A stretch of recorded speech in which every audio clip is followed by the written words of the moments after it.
ইউনূস সাহেব ২৪ ঘন্টাও তার দপ্তরের দাপ্তরিক চিঠির গোপনীয়তা রক্ষা করতে পারেন নাই। উনি কি করে নির্বাচনের মতো এত বড় একটি দায়িত্ব পালন করবেন? এক, খুব অবাক হয়ে লক্ষ্য করলাম দুপুরের পর থেকে আমাদের সরাইলের ইউনো ওনার একটা চিঠি, দাপ্তরিক চিঠি ফেসবুকে ভেসে বেড়াচ্ছে। সন্ধ্যা নাগাদ এই চিঠিটি বিভিন্ন পত্রিকা তাদের অনলাইন যে পোর্টালগুলো আছে সেই পোর্টালে ছাপিয়েছে। দেখি ইউনূস সাহেব সেই চিঠিতে কি লিখেছেন। উনি লিখেছেন, উপর্যুক্ত বিষয়ের আলোকে সদয় অবগতি ও প্রয়োজনীয় ব্যবস্থা গ্রহণের নিমিত্তে জানানো যাচ্ছে যে অদ্য 17/1/2026 ইংরেজি তারিখ সরাইল উপজেলার নোয়াগাঁও ইউনিয়নের ইসলামাবাদ নামক স্থানে ত্রয়োদশ জাতীয় সংসদ নির্বাচন ২৪৪ ব্রাহ্মণবাড়িয়া ২ আসনের স্বতন্ত্র প্রার্থী জনাব রুমিন ফারহানা বিশাল প্যান্ডেলে জনসমাবেশ আয়োজন করে নির্বাচনী প্রচারণা করেন, যা নির্বাচন আচরণ বিধিমালা ২০২৫-এর ১৮ ধারার লঙ্ঘন। তাৎক্ষণিকভাবে এই সমাবেশ ভেঙে দেয়া হয় এবং উক্ত অপরাধের জন্য জুয়েল মিয়া নামক এক ব্যক্তিকে ৪০,০০০ টাকা অর্থদণ্ড প্রদান করা হয়।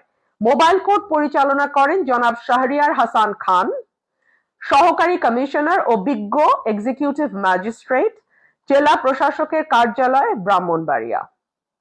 উল্লেখ্য যে এ সময় স্বতন্ত্র প্রার্থী জনাব রুমিন ফারহানা বিজ্ঞ এক্সিকিউটিভ ম্যাজিস্ট্রেটকে আক্রমণাত্মকভাবে বারবার বৃদ্ধাঙ্গুলি প্রদর্শন ও আঙ্গুল উঁচিয়ে বিভিন্ন রকম হুমকি ধামকি প্রদর্শন করেন। তিনি আক্রমণাত্মকভাবে ইংরেজিতে ওয়ার্নিং দিয়ে বলতে থাকেন, "This is the last time I'm warning you.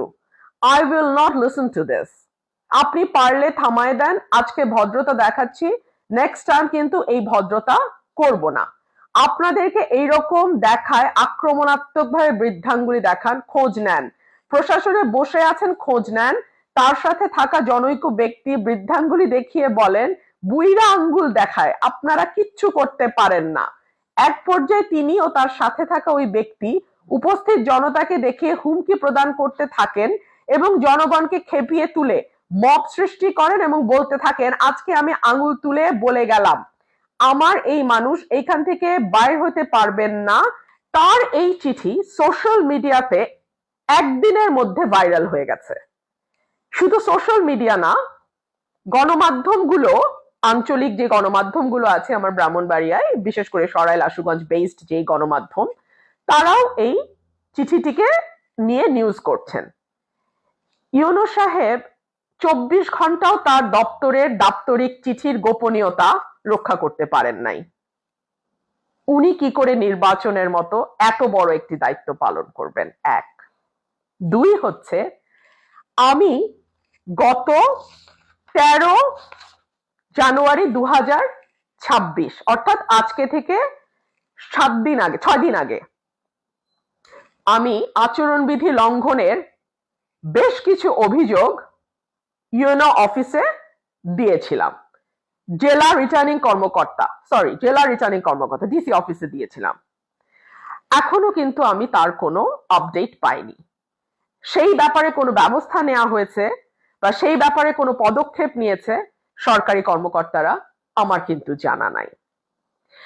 আমার প্রতিপক্ষ বা আমার প্রতিদ্বন্দ্বী প্রার্থী যারা আছেন মাঠে, বিশেষ করে বিএনপি সমর্থিত জোটের প্রার্থী যিনি আছেন, তিনি প্রতিদিন মাইকিং করে বড় বড় জনসভা করছেন। তার ফাইলও সংযুক্ত করে আমরা সরকারি দপ্তরে জমা দিচ্ছি। কিন্তু এখন পর্যন্ত স্টেজ বানিয়ে, মাইক ব্যবহার করে, সাউন্ড সিস্টেম ব্যবহার করে, এলাকায় মাইকিং করে তারা কিন্তু প্রতিদিন প্রচারণা করছেন। এখন পর্যন্ত তাদের ব্যাপারে ন্যূনতম কোনো পদক্ষেপ নেবার সাহস আমরা কিন্তু দেখি নাই। কিন্তু আমার প্রশ্ন, যে যেই রিটার্নিং কর্মকর্তা তার নিজের সই করা চিঠির গোপনীয়তা ২৪ ঘন্টা রাখতে পারেন না, তার হাতে ৫ লক্ষ ভোটারের ভোট কিভাবে আমানত হিসেবে আমরা ভরসা করে দেই। তিনি কি করে নির্বাচনের দিন নির্বাচনের দায়িত্ব সঠিকভাবে পালন করবেন? অনেকগুলো কারণেই প্রশ্ন করছি। এক হচ্ছে যে বড় দলের প্রার্থী যখন প্রতিদিন নির্বাচনে আচরণবিধি লঙ্ঘন করছেন, তাদের ব্যাপারে সরকারি কর্মকর্তাদের আমরা প্রতিদিন মোটামুটি অবগত করছি, কিন্তু তারা কোনো ব্যবস্থা নিতে পারছেন না। দুই হচ্ছে স্বতন্ত্র প্রার্থী যে বৃদ্ধাঙ্গুলির কথা এসছে, সেই বৃদ্ধাঙ্গুলির ব্যাপারটা হচ্ছে উপজেলা বিএনপির, আশুগঞ্জ উপজেলা বিএনপির সাধারণ সম্পাদক, তিনি একটি জনসভায় স্টেজ করে মাইক ব্যবহার করে জনসভায় তিনি এইরকম বৃদ্ধাঙ্গুলি দেখিয়েছিলেন ম্যাজিস্ট্রেটের গাড়িতে। কারণ গাড়িটা ওই সিকিউরিটি পারপাসে মিটিং এর যে সমাবেশ স্থল তার বাইরেই ছিল। তো সেটাই আমি দেখেছিলাম যে ওনারা যে আপনাদেরকে বৃদ্ধাঙ্গুলি দেখান, বলেন ম্যাজিস্ট্রেট কিছু করতে পারে না, আমাদের কিচ্ছু করতে পারবে না, সত্যি তো আপনারা কিছু করতে পারছেন না, তাই না? এবং আজকে আপনার দপ্তরের চিঠির গোপনীয়তা আপনি 24 ঘন্টা রক্ষা করতে পারলেন না।